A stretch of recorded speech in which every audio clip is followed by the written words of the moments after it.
नमस्कार साथियों, मैं हूं जितेश कुमार और आज हम बात करने वाले हैं कि 2 दिन पहले जो बांग्लादेश के अंतिम सरकार मोहम्मद यूनुस हैं, उन्होंने आज के पाकिस्तान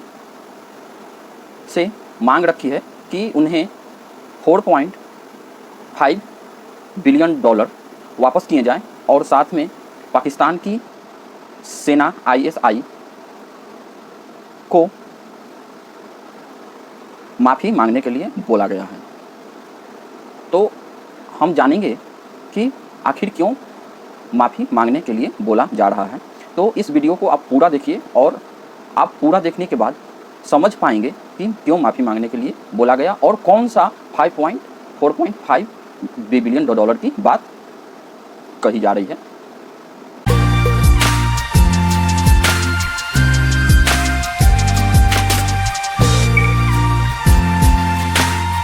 मेन कैरेक्टर हैं, उनके बारे में जान लेते हैं। मेन कैरेक्टर में मोहम्मद अली जिन्ना, आहिया खान, भुट्टो, इधर बांग्लादेश के साथ मुजीबुर रहमान, बिहारी मुसलमान, रजाकार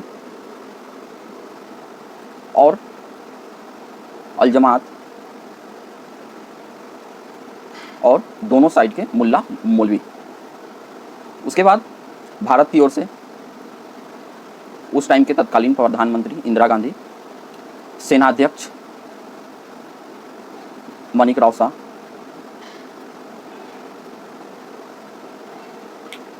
अब हम इन सभी लोगों के बारे में बारी से हम डिटेल में जानने का प्रयास करेंगे।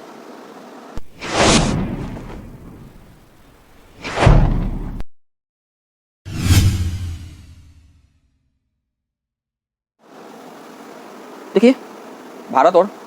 पाकिस्तान का बंटवारा 15 अगस्त 1947 ईस्वी को हो जाता है, जिसमें पाकिस्तान 2 पार्टों में बनता है। एक पार्ट में बनता है पूर्वी पाकिस्तान, जिसको आज हम लोग बांग्लादेश के नाम से जानते हैं, और दूसरी ओर बनता है पश्चिमी पाकिस्तान, जिसमें पंजाब, सिंध, बलूच और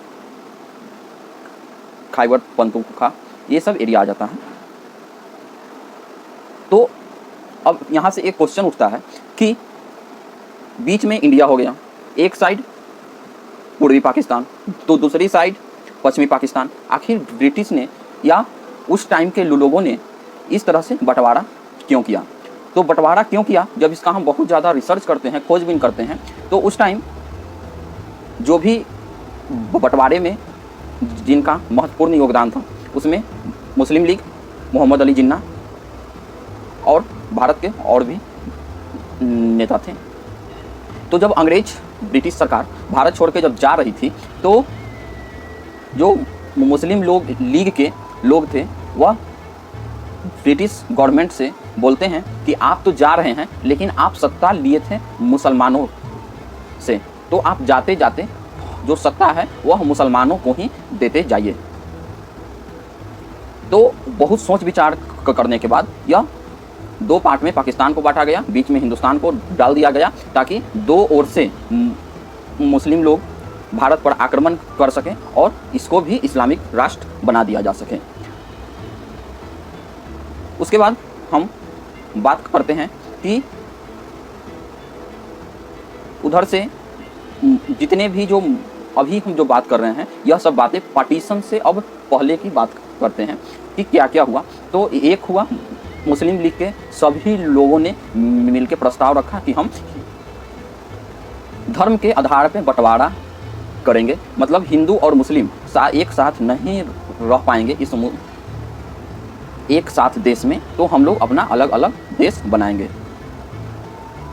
इसके साथ ही साथ जो मुस्लिम लीग के जो प्रतिनिधित्व कर रहे थे, उधर से मोहम्मद अली जिन्ना और इस साइड से कांग्रेस। मोहम्मद अली जिन्ना जब बाहर के देशों से हमारे यहाँ जब वकीली पढ़ के आते हैं, तो उनको कांग्रेस में एक साजिश के अंतर्गत उनको कांग्रेस में शामिल करवा दिया जाता है, ताकि वह कांग्रेस के अंदर शामिल होकर वह अंदर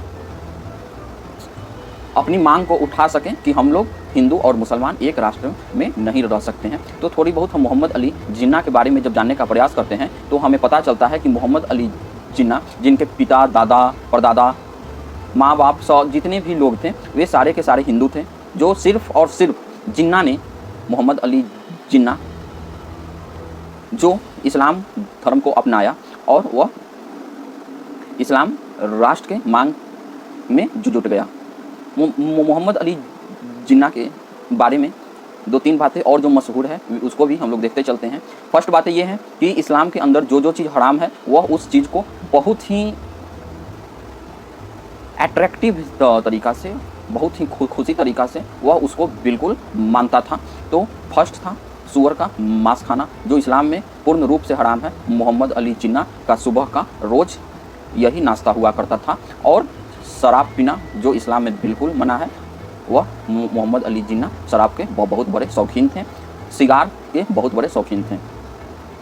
अब फिर यहाँ से एक क्वेश्चन उठता है कि मोहम्मद अली जिन्ना इस्लाम धर्म क्यों अपनाया। तो इस्लाम धर्म अपनाने का सबसे बड़ा उनका जो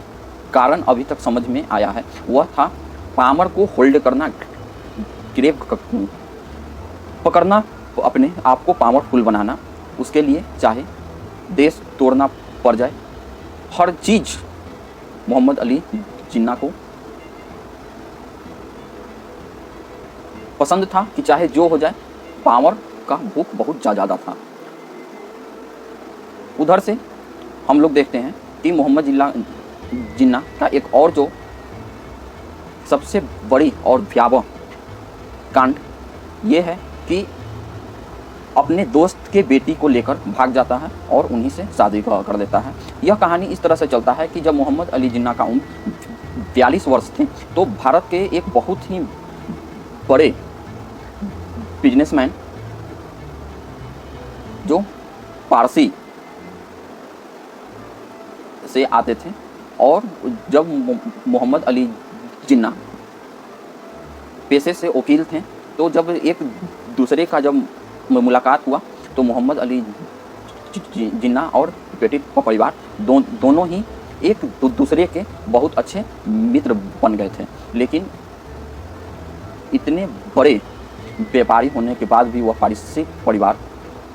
नहीं समझ पाए कि जिस व्यक्ति को हम अपना दोस्त बना रहे हैं वह व्यक्ति आगे चल के हमारे घर के अंदर से ही हमारी छोटी सी बच्ची जिसका उम्र मात्र 16 साल से भी कम था उसको भगाकर लेके चला जाएगा और उसी से शादी कर लेगा। मोहम्मद अली जिन्ना के डायरेक्शन में ही बंगाल में डायरेक्ट एक्शन डे भी शुरुआत किया गया था, जिसमें ज़्यादा से ज़्यादा यही बात थी कि जहाँ पर भी हिंदुओं को देखो वहाँ पर उसको मार दो, काट दो, क्योंकि जब तक हम लोग हिंदुओं को मारे काटेंगे नहीं तो यहाँ का देश हम लोगों को विभाजित करके अलग देश देने के लिए मंजूर नहीं होगा। खैर आखिरकार भारत के उस टाइम के लोगों ने आपस में विचार विमर्श करके भारत का बंटवारा कर देते हैं भारत और पाकिस्तान के रूप में। अब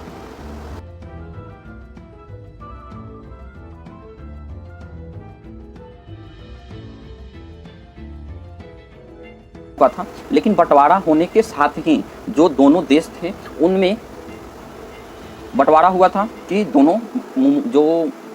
मुस्लिम भाईचारा था कि हम भी इस्लाम के मानने वाले तो तुम भी इस्लाम के मानने वाले, तो इन दोनों ने अपना अपना इसी गोंद को लेके, इसी बात को लेके आपस में बंटवारा तो हो गया, लेकिन विखंडन का भी नींव वहीं पे पड़ गया, क्योंकि मुस्लिम लीग के जो भी बड़े बड़े नेता थे वो सभी लोग भारत के अंदर ही रह गए थे। उन लोगों ने देख लिया था कि यह देश जो बंटवारे करके पाकिस्तान के रूप में जो बनाया जा रहा है, इसका भविष्य ज़्यादा दिन तक है नहीं, यह नहीं चल पाएगा और अंततः 1972 में देश टूटता है और अलग अलग हो जाता है। तो आइए हम, जब बंटवारा हुआ 1947, उसी टाइम से विखंडन का नींव पड़ गया। आखिर हम ऐसा क्यों बोलना चाह रहे हैं? ऐसा इसलिए बोलना चाह रहे हैं क्योंकि 1947 के बाद 1948 में वहाँ अब अपने अपने देश को संभालने के लिए वहाँ अपने अपने राजनीतिक पार्टियाँ स्थगित हों, राजनीतिक पार्टियों बैठने लगती है, वहाँ पे स्थापित होने लगती है। तो एक यहाँ पर जो पश्चिमी पाकिस्तान था उसमें पीपुल्स नेशनल पार्टी, उस साइड अवामी नेशनल पार्टी, अवामी लीग करके एक पार्टी बनाई जाती है जो 1948 में बनकर तैयार हो जाता है। 1900 जो कि शेख मुजीबुर रहमान के नेतृत्व में वह पार्टी बनता है और आगे अपना कार्य करने लगता है। लेकिन 1948 में पार्टी बनती है तो 1952 आते आते वहाँ पर जो भी बांग्लादेश में नेशनल अवामी पार्टी के जो भी नेता होते हैं, वहाँ उनको बहुत ही ज़्यादा तंग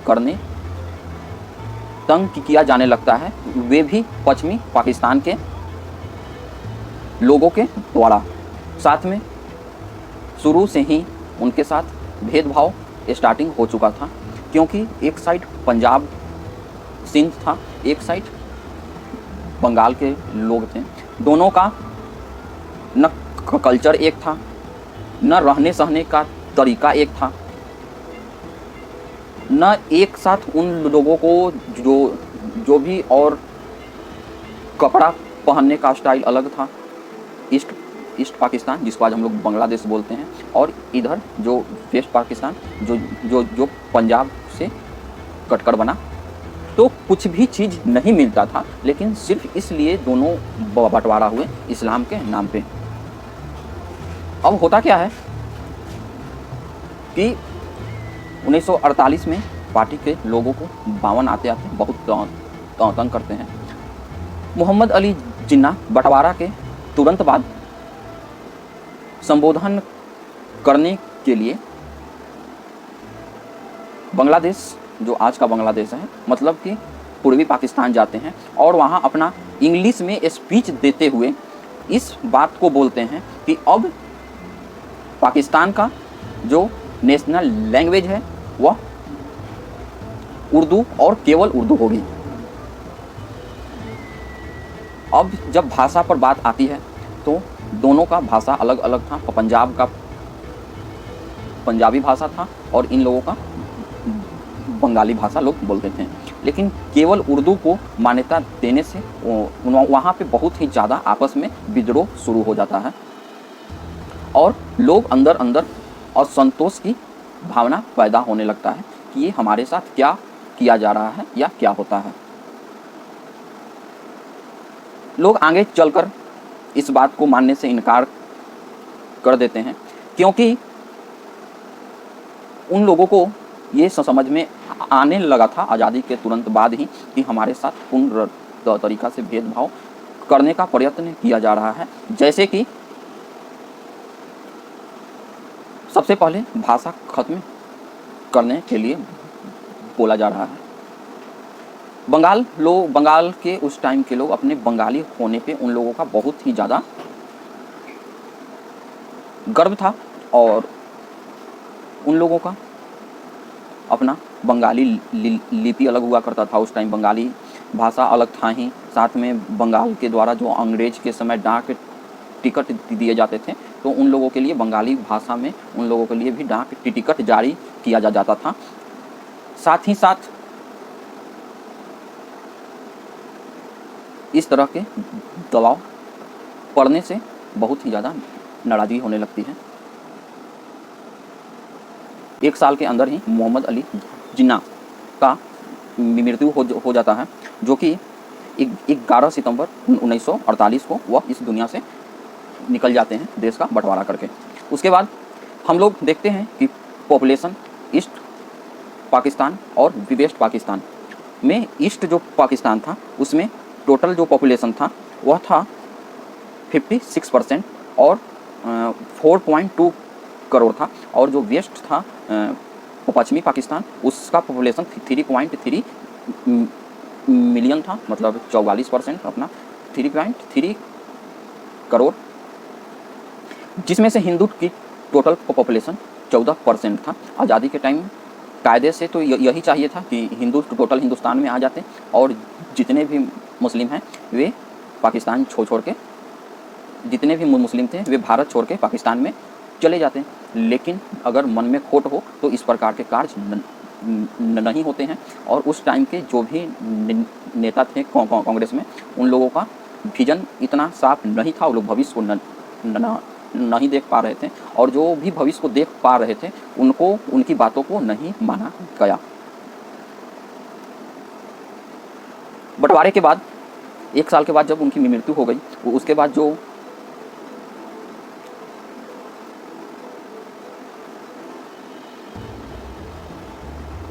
देखते हैं कि बंगाली भाषा को आखिर क्यों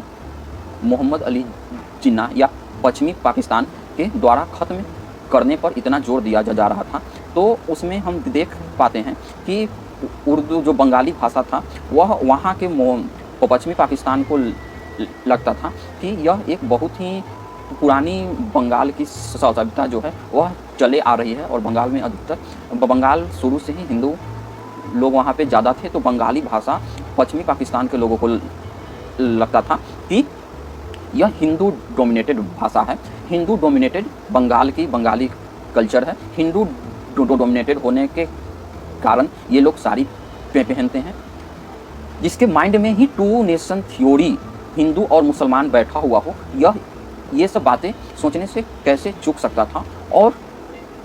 इसी का परिणाम हुआ कि पाकिस्तान की आज़ादी के कुछ साल आगे चलते ही वह 2 भागों में पाकिस्तान टूट गया। पाकिस्तान के राजनीतिक पार्टियों भी ये बात को हमेशा बोलते थे कि हमारे साथ भेदभाव किया जा रहा है, और उसके साथ ही साथ पूर्वी पाकिस्तान में उस टाइम सबसे ज़्यादा जूट हुआ करता था और कपास हुआ करता था, तो जूट और कपास वहाँ से पूर्वी पाकिस्तान से ले जाया जाता था और पश्चिमी पाकिस्तान में उसको मैन्युफैक्चरिंग करके वहाँ के लोग अधिक मुनाफा कमाते थे तो पूर्वी पाकिस्तान के लोगों के सामान से। तो यहाँ पर दूसरा आता है आर्थिक असमानताएं। मेहनत करते थे पूर्वी पाकिस्तान के लोग, उनका सारा का सारा धन लूट लेते थे पश्चिमी पाकिस्तान के लोग। जब मुजीबुर रहमान और पूर्वी पाकिस्तान के जितने भी नेता पश्चिमी पाकिस्तान जाते थे तो उन लोगों के वहाँ के रोड इंफ्रास्ट्रक्चर, रोड, ये सब जो फैक्ट्री देख के उन लोगों को आंख में आंसू आता था, और वे लोग अपनी जवान से बोलते थे कि यहाँ के सड़कों पर उस पूर्वी बंगालियों का खून नज़र आता है हमें, तथा यहाँ के जितने भी विकसित हो रहे हैं फैक्ट्री, रोड, आर्थिक इकोनॉमी उस टाइम बहुत अच्छा हुआ करता था पाकिस्तान के, तो यह कि वहाँ के पटसन की बदबू आती है यहाँ की उन्नति में। असंतोष की भावना आगे की सालों में और बहुत ज़्यादा बढ़ते जाता है।